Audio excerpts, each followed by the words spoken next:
Hello दोस्तों, कहिए कैसे हैं आप। मैं सुमित्रा सिंह महिला तूफान चैनल की ओर से फिर आप लोगों के सामने प्रेजेंट हुई हूँ। आज का मेरा टॉपिक है how to be a great teacher. एक महान टीचर कैसे बने। हाँ दोस्तों, आज मैं इस वीडियो में चर्चा करूँगी कि how to be a great teacher और 10 पॉइंट्स आपको दूँगी। चलिए शुरू करते हैं। दोस्तों, मैं आप लोगों को फर्स्ट पॉइंट दूँगी, खुश रहें। हाँ दोस्तों, हम अगर प्रेशर से काम करते हैं, तनाव में काम करते हैं तो हमारा काम अच्छा नहीं होता है। चाहे हम किसी भी पेशे में क्यों ना हो, कोई भी काम क्यों ना कर रहे हो, तो अगर हम एक अच्छा टीचर बनना चाहते हैं तो टीचर बनने में भी बहुत सारा वर्क हम लोगों को करना पड़ता है। क्लास में बच्चों को संभालते हुए पढ़ाना, मोरल वैल्यू भी देना, तो ये सब हम कब कर पाएंगे, जब हम खुद खुश रहेंगे। अगर टीचर खुश है तो बच्चे भी देखते हैं हाँ आज टीचर मैम का मूड अच्छा है, सर का मूड अच्छा है, तो वो भी क्लास को इंजॉय करते हुए पढ़ते हैं। तो हमें हमेशा खुश रहना, खुश रहते हुए क्लास को लेना। जैसे मान लेते हैं, मैं एग्जांपल देती हूँ, अगर घर में नाश्ता ख़राब हो गया हो, जल गया हो या हम लेट से उठे हों तो स्कूल में हमें प्रिंसिपल से डांट सुननी पड़ जाती है और वैसे तो मूड हमारा ऑफ हो जाता है। उसके बाद हम अगर क्लास लेने जाते हैं तो बच्चों से हम इरिटेट होने लगते हैं। तो ऐसे में हमें क्या करना चाहिए, तो हमें ऐसे में हमें अपने मूड को ठीक रहना चाहिए, खुश रहना चाहिए और फिर क्लास खुशी के साथ एंजॉय करते हुए लेना चाहिए। दोस्तों, और मैं सेकंड पॉइंट्स आप लोगों को बताऊंगी, राजनीति से घबराएं नहीं। हाँ दोस्तों, राजनीति पॉलिटिक्स जो है जॉब में और स्कूल में भी आजकल देखने को मिल जाता है। तो अगर किसी भी आप बहुत अच्छे से काम कर रहे हो, आप ऑनेस्टली काम कर रहे हो, लेकिन अगर कहीं एक मिस्टेक भी अगर आपसे हो जाती है तो फिर क्या होता है कि आपकी जितने भी काम थे पहले उसकी धज्जियाँ उड़ जाती है। और उसे भी आजकल स्कूल में या कहीं भी हम जॉब करते हैं तो हमारी अच्छाई को कम देखा जाता है और हमें अगर एक भी बुराई, थोड़ा सा भी मिस्टेक हो जाता है तो उसको तिल का तार बना दिया जाता है और फिर उस कंडीशन में या तो हमें सस्पेंड किया जाता है या स्कूल से बाहर कर दिया जाता है। तो इस कंडीशन में हमें क्या करना है, तो स्कूल में भी अगर स्कूल में राजनीति होती है, अगर आप कभी इस तरह से आपके साथ हुआ हो तो आप घबराएं नहीं, क्योंकि दुनिया बहुत बड़ी है, अपॉर्चुनिटी भी बहुत बड़ी है। तो आप इन चीज़ों से ऊपर उठें और अपने काम फोकस करें। दोस्तों, मैं अब आपको थर्ड पॉइंट्स बताऊंगी। सैलरी कम है ऐसा ना सोचें। हमें अपनी सैलरी किसी से कंपेयर नहीं करनी चाहिए, क्योंकि टीचिंग का जो लाइन है या इस पेशे में हम आए हैं तो हम अपनी मर्ज़ी से आए हैं। तो सैलरी कम है ऐसा सोचकर हमने अपने आप को शर्मिंदा नहीं कर सकते हैं। तो टीचिंग जॉब जो एक मीनिंगफुल जॉब है, इस जॉब के माध्यम से हम कितने बच्चों का भविष्य संवारते हैं और जो देश के विकास से जुड़ा होता है, क्योंकि ये सबको ही जानते हैं कि बच्चे ही हमारे देश के भविष्य हैं। तो हम कितने बच्चों का भविष्य बनाते हैं, इस तरह से देश के लिए हम कितना कुछ अनजाने में ही हम अपना काम अगर ईमानदारी से अच्छे से करते हैं तो हम कितनों का भला करते हैं। तो ये पेशा, ये जॉब जो है वो सब जॉब से बड़ी है, क्योंकि कितने भी महान लोग हुए हैं उनके पीछे उनके टीचर का ही हाथ रहा है, योगदान रहा है। और टीचर्स का जो ओहदा है वो सबसे बड़ा सब जॉब से ऊंचा है। तो हमें अपने आप पे गर्व महसूस करना चाहिए, ना कि ये सोचना चाहिए कि हमारी सैलरी कम है। और इस जॉब में हम बच्चे के कांटेक्ट में रहते हैं और बच्चे बहुत ऑनेस्टी से हंसते हैं और हम बच्चे खुश, तो उनकी खुशी को देख के हम भी खुश हो जाते हैं। तो स्कूल का जो प्लेस है वो सबसे अच्छा प्लेस है, खुशी का प्लेस है। अगर यहाँ हमें खुशी नहीं मिलेगी तो कहीं नहीं मिलेगी, क्योंकि यहाँ हम हंसते हैं तो खुलकर हंसते हैं बच्चों के साथ। बच्चे बहुत ऑनेस्ट होते हैं।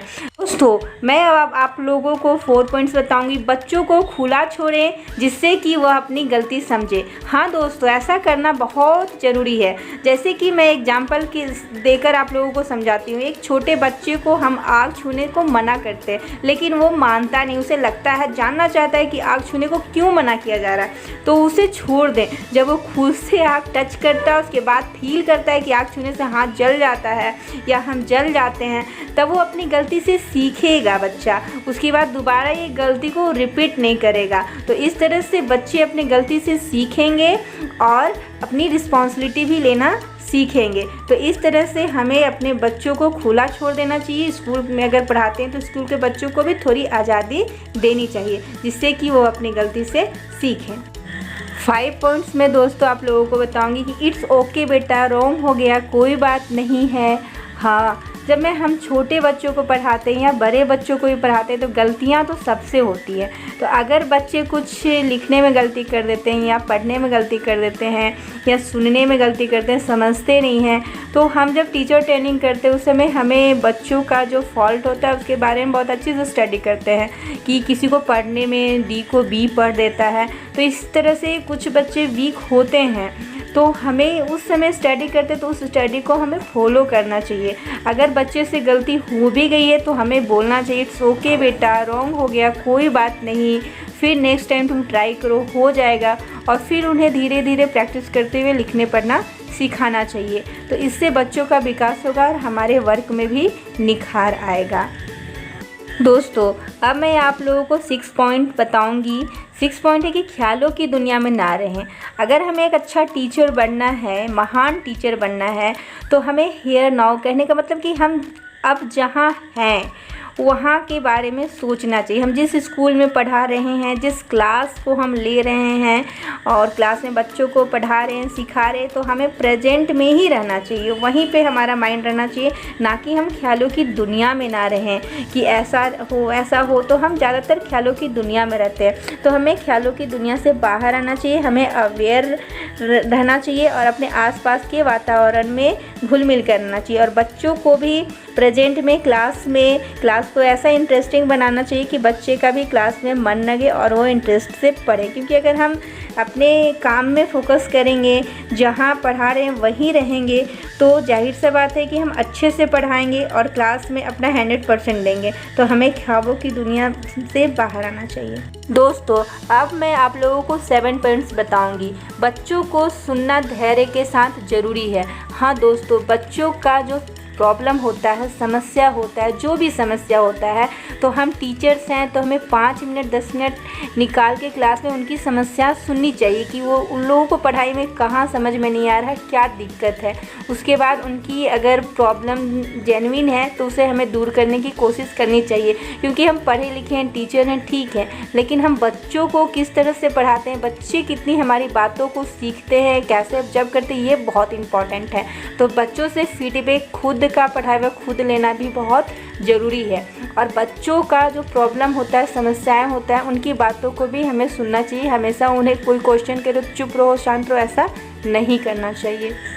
दोस्तों अब मैं आप लोगों को 8 पॉइंट्स बताऊंगी। हर क्लास में कुछ नया करें।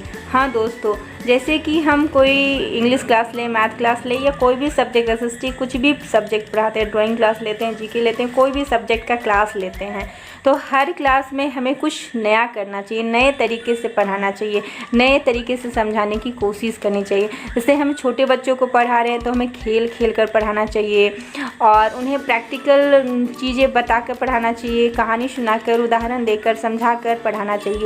और कुछ ब्लैक बोर्ड पे ड्रॉ करके भी उन लोगों को पढ़ाना चाहिए। जैसे 1 क्लास के बच्चों को अगर हम कंप्यूटर जीके पढ़ा रहे हैं तो हमें ड्राइंग के द्वारा बच्चे ज़्यादा सीखते हैं, इमेज से वो ज़्यादा समझते हैं, तो हमें इमेज का भी सहारा लेके उन्हें पढ़ाना चाहिए, ड्राइंग के थ्रू पढ़ाना चाहिए, जिससे कि उनका इंटरेस्ट हो। तो हर क्लास में हमें कुछ नया एक्टिविटी के साथ बच्चों को पढ़ाना चाहिए, जिससे कि उनका पढ़ाई में इंटरेस्ट हो और वो एंजॉय के साथ पढ़ें। दोस्तों अगर आप कहीं फील करते हैं कि टीचिंग लाइन में बहुत कम सैलरी मिलती है या हम बहुत करोड़पति नहीं बन सकते हैं, तो आप एक काम कर सकते हैं, आप अपना एक बिज़नेस भी खोलें साइड से, जिसमें आपका इनकम हो और उस इनकम से आप सेटिस्फाइड रहें। और टीचिंग आप जॉब सिर्फ इसलिए करें क्योंकि आपको टीचिंग का वर्क जो है वो अच्छा लगता है, आप उसमें इंजॉय करते हैं, तभी आप बहुत अच्छे से टीचिंग का जॉब आराम से कर सकते हैं और आप सेटिस्फाइड भी रह सकते हैं। तो आप एक अपना बिज़नेस भी खोल सकते हैं साइड से। और इससे और एक फ़ायदा है कि अगर आप जॉब में हैं और वहाँ आप अच्छा काम कर रहे हैं, लेकिन राजनीतिवश या वहाँ का प्रिंसिपल या कोई और भी बात हो जिस पे आपको अगर एक गलती से ब्लेम करके निकाला जाए या कुछ आपके साथ मिसबिहेव किया जाए, तो आपको जॉब छोड़ने का कोई गम नहीं होगा और आप फिर तुरंत अच्छे टीचर हो तो फिर आपको कहीं और अच्छा नया जॉब मिल जाएगा, क्योंकि आपके पास एक्सपीरियंस हो गया है, नॉलेज है। तो नॉलेज, ज्ञान का पूजा तो सब जगह होता है, ज्ञानी व्यक्ति सभी जगह पूजे जाते हैं। तो वहाँ नहीं तो कहीं और। दुनिया बहुत बड़ी है, अपॉर्चुनिटी भी बहुत बड़ी है। तो इस तरह से आप अपना बिजनेस खोलकर आगे बढ़ सकते हैं, इनकम के साथ साथ अपना एंजॉय का काम भी कर सकते हैं। दोस्तों, अब मैं आप लोगों को गुरु की महिमा में मंत्र बताने वाली हूँ, जिससे आप गर्व महसूस करें कि आपका ओहदा, पोजीशन कितना ऊंचा है। ओम गुरु ब्रह्मा गुरु विष्णु गुरुदेवो महेश्वरा गुरु साक्षात पर ब्रह्मा तस्मै श्री गुरुदेव नमः। तो दोस्तों, इस मंत्र के माध्यम से मैं आप लोगों को के अंदर इतना मोटिवेट आप लोगों को करना चाहती हूँ, जिससे कि आपको फील हो, प्राउड हो, अपने आप पे गर्व महसूस हो, चाहे आपकी सैलरी कितनी भी हो, कि आप हमारे देश के लिए कितने इम्पॉर्टेंट हो, आपका क्या इम्पॉर्टेंट है, और आप अपने काम में और फोकस करो। और दोस्तों, इस श्लोक के माध्यम से हमें ज्ञात होता है कि गुरु ब्रह्मा विष्णु और महेश हैं, जिसका हमें नमन करना चाहिए, प्रणाम करना चाहिए। इस श्लोक के माध्यम से मैं इंडिया भारत में जितने भी गुरु हैं उनको मैं मोटिवेट करती हूँ कि वो अपने आप में गर्व महसूस करें, और जो टीचर्स बनना चाहते हैं या जो टीचर्स हैं और अपने आप को में इम्प्रूवमेंट लाना चाहते हैं, मतलब और अपना ग्रोथ करना चाहते हैं, विकास करना चाहते हैं, तो इस वीडियो को ज़रूर देखें। How to be a great teacher, और एक ग्रेट टीचर, महान टीचर के रूप में अपना कैरियर को शुरू करें और आगे बढ़ें।